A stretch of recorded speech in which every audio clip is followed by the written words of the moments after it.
નમસ્કાર વિદ્યાર્થી મિત્રો, નોલેજ સાથી યુટ્યુબ ચેનલમાં આપ સૌનું સ્વાગત છે। તો મિત્રો આજે આપણે જોઈએ છે જનરલ નોલેજના ડેઇલી જે 25 પ્રશ્નો આપણે જોઈએ છે તેમાં આજે ભાગ નંબર 9 જોવાનો છે। જો મિત્રો આ વિડીયો તમને પસંદ આવે તો વિડીયોને લાઇક અને શેર કરી દેજો અને અમારી ચેનલને સબસ્ક્રાઇબ ન કરી તો આ ચેનલને સબસ્ક્રાઇબ કરીને બાજુમાં આવેલા બેલ આઇકન પર ક્લિક કરી દેજો। તો ચલો મિત્રો આપણે આજનો વિડીયો ચાલુ કરીએ।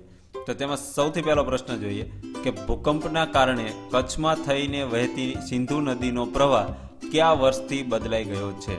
तो मित्रों आपणे सौथी पहला ये जोईए के जे कच्छ जे जिल्लो छे कच्छनी जे रणमांथी सिंधु नदी पसार थती हती पण भूकंपना कारणे त्यां एक बंध बनी गयो जेनुं बंधनुं नाम छे अल्लाह बंध। तो अल्लाह बंध उपर जे भाग भूमिभाग जे उपसी आववाना कारणे त्यां जे सिंधु नदी जती हती तेने तेनो प्रवाह बदली लीधो छे। तेथी ते आपणे आ गुजरातमांथी आ उपर जती रहीने पाकिस्तानमां जती रही छे सिंधु नदी। तो ते क्या वर्षथी बदलाई गयो छे तो ते वर्ष आवशे 1819। तो कि 1819 थी आ प्रवाह सिंधु नदीए बदली दीधो छे। त्यारबादनो प्रश्न नंबर बीजो जोईए के ठोठ निशाळीओ कोनुं उपनाम छे। तो ठोठ निशाळीओ जे तखल्लुस छे ते क्या कविनुं तखल्लुस छे तो तेमां जवाब आवशे बकुल त्रिपाठी। त्यारबादनो प्रश्न जोईए के सामान्य अबाबील गुजरातमां क्यांथी शियाळो गाळवा आवे छे। એટલે કે જે સામાન્ય અબાબીલ છે તે ગુજરાતમાં ક્યાંથી શિયાળો ગાળવા આવે છે તો તેમાં જવાબ આવશે યુરોપ અને ઉત્તર એશિયાથી આવે છે। ત્યારબાદનો પ્રશ્ન નંબર 4 જોઈએ કે ટૂંકી વાર્તા એટલે તણખો। તો આ વિધાન કોનું છે એટલે કે ટૂંકી વાર્તા એટલે શું તો કે એક તણખો છે। તો આ વિધાન આવું વિધાન કોણે કહેલું છે તો તેમાં જવાબ આવશે ગૌરીશંકર જોશી। એટલે તેમનું તખલ્લુસ શું છે તો તેમાં જવાબ ગૌરીશંકર त्रिपाठी। तो गौरीशंकर त्रिपाठी एवं कीधेलू है कि टूंकी वार्ता एटले तणखो। त्यारबादनो प्रश्न जोईए कि कवि नर्मद ने आजीवन योद्धो कहनार कोण छे।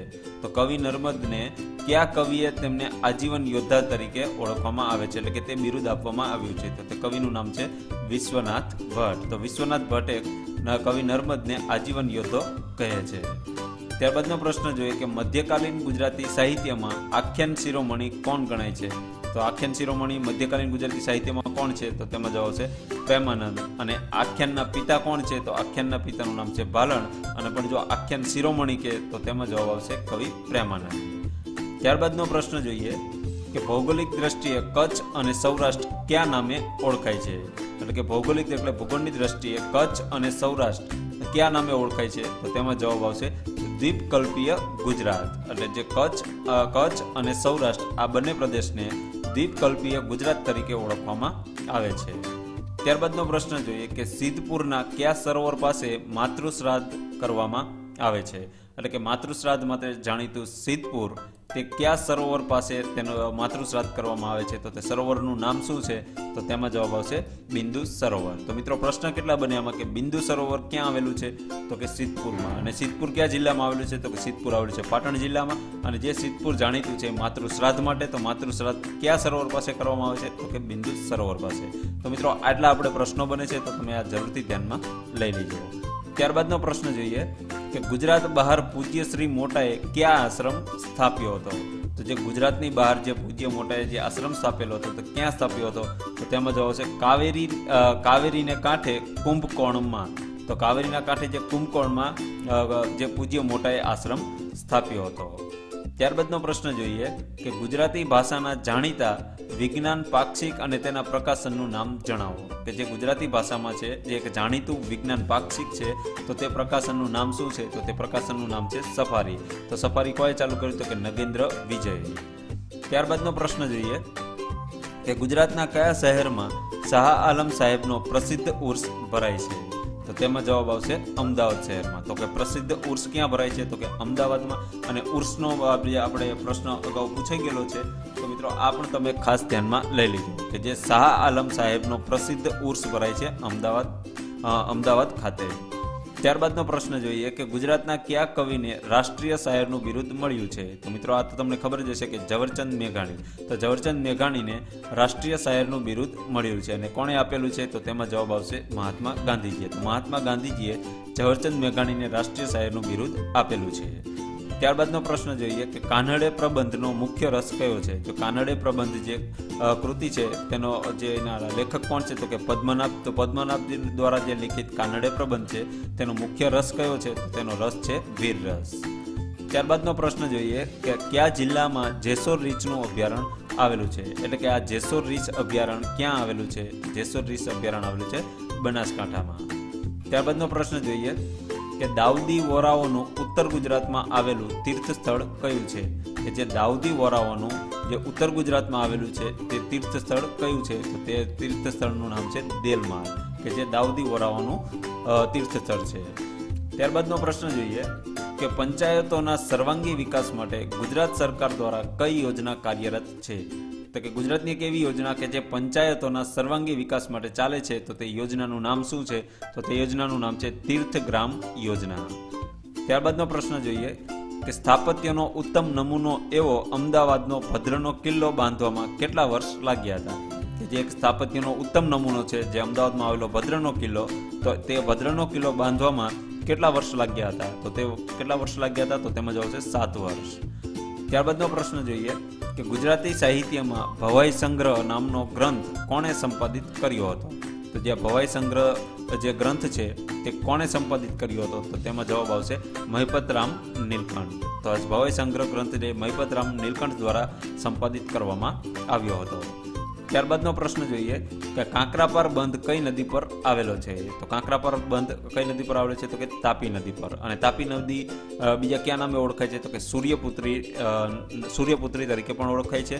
અને મિત્રો આ એકમાત્ર એવી નદી છે કે જેનો જન્મદિવસ ઉજવવામાં આવે છે, એટલે કે બર્થ ડેટ ઉજવવામાં આવે છે આ તાપી નદીની. તો ગુજરાતની એકમાત્ર એવી નદી કે જેનો જન્મદિવસ ઉજવવામાં આવતો હોય તો તે નદી છે તાપી. અને તાપી નદી ઉપર 2 બંધ આવેલા છે, એક છે ઉકાઈ અને બીજો છે આ કાંકરાપાર. ત્યારબાદનો પ્રશ્ન આપણે જોઈએ કે ગુજરાતનું કયું શહેર જૈન કળાના તેલ ચિત્રોનું મુખ્ય કેન્દ્ર ગણવામાં આવે છે? તો ગુજરાતનું કયું શહેર જૈન કળાના તેલ ચિત્રોનું મુખ્ય કેન્દ્ર ગણવામાં આવે છે? તો તેનું નામ છે પાટણ. તો કે પાટણ શહેરને જૈન કળાના તેલ ચિત્રોનું મુખ્ય કેન્દ્ર ગણવામાં આવે છે.